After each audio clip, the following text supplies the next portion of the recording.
T-minus 10, 9, 8, 7, 6, 5, 3, 2, 1, 0, and liftoff of Space Shuttle Atlantis on a mission to build, resupply.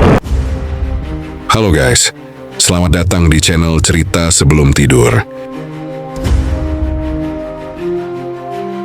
Apa yang terlintas di benakmu ketika mendengar kata Mars? Planet merah yang penuh misteri, tempat yang jauh dan asing, atau mungkin tempat yang suatu hari nanti akan menjadi rumah bagi umat manusia. Dan hari ini kita akan menjelajahi bagaimana manusia akan hidup di Mars. Seperti apa tantangannya, dan bagaimana kita bisa mengatasi rintangan besar untuk membangun koloni di sana.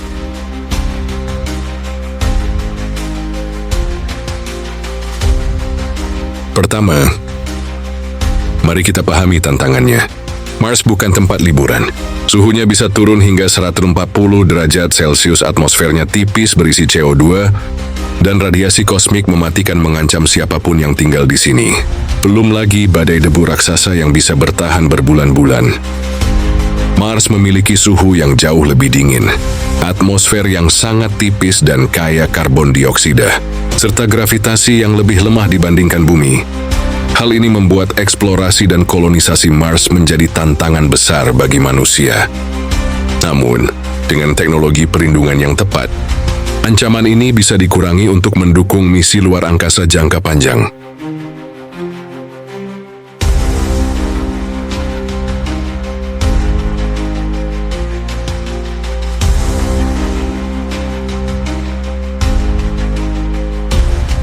Untuk bertahan hidup di Mars bukanlah hal yang mudah, tetapi dengan teknologi yang tepat, manusia bisa mengatasi tantangan ini.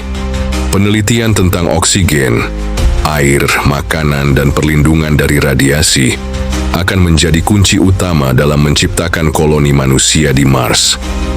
Jika kita berhasil, Mars bisa menjadi rumah kedua bagi umat manusia di masa depan.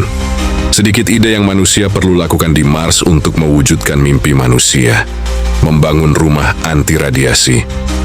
Di dalamnya, tanaman tumbuh dengan cahaya buatan dan sistem hidroponik, sumber oksigen sekaligus makanan. Fakta keren. Tahukah kamu, NASA pernah uji coba menanam kentang di kondisi mirip Mars. Hasilnya bisa dimakan. Tapi jangan bayangkan rasanya seperti di bumi.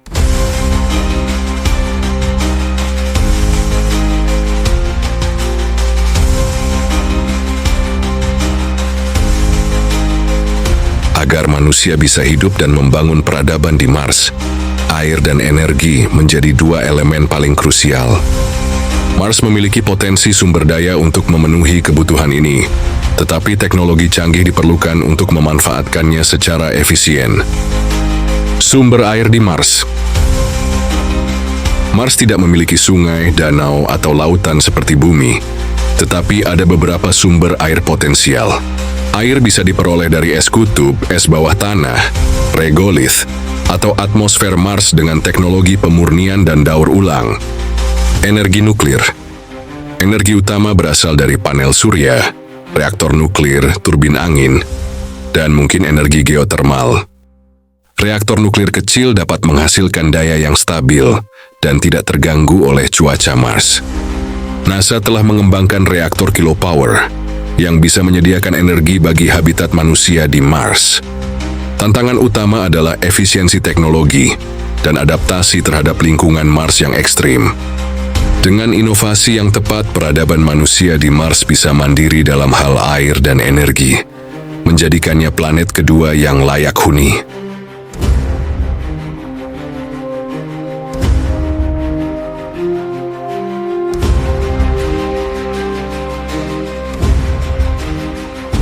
Pakaian antariksa untuk Mars harus dirancang khusus untuk menghadapi lingkungan yang sangat berbeda dari bumi atau luar angkasa.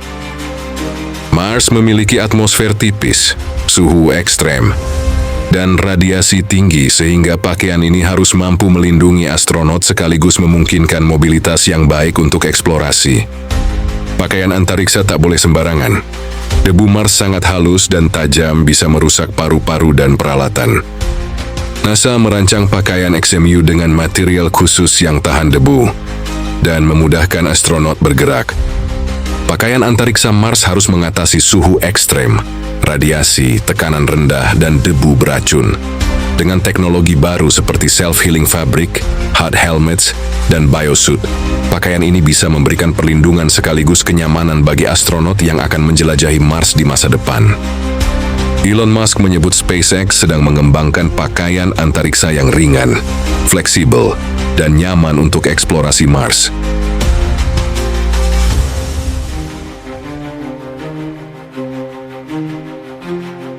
Psikologi manusia di lingkungan Mars yang ekstrim.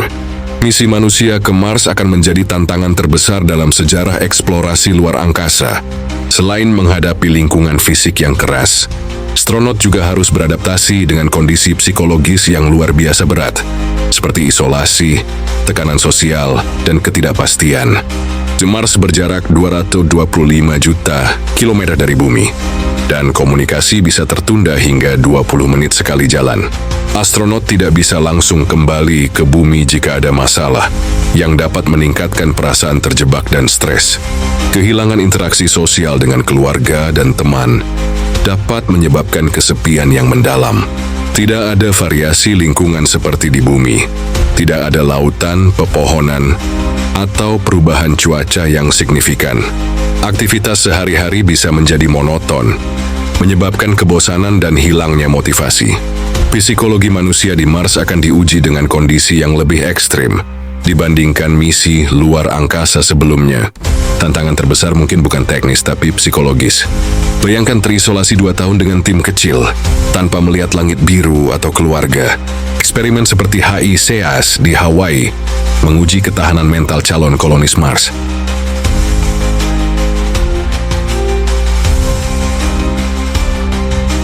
Kamu siap jadi koloni Mars pertama?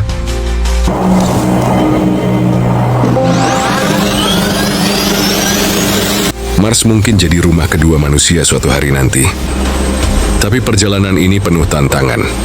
Menurutmu, apakah kita harus fokus ke Mars atau perbaiki bumi dulu? Tulis di komentar. Jangan lupa subscribe dan nyalakan lonceng notifikasi. Masa depan antariksa ada di sini. Jadi jangan sampai ketinggalan video selanjutnya. Thanks for watching, guys.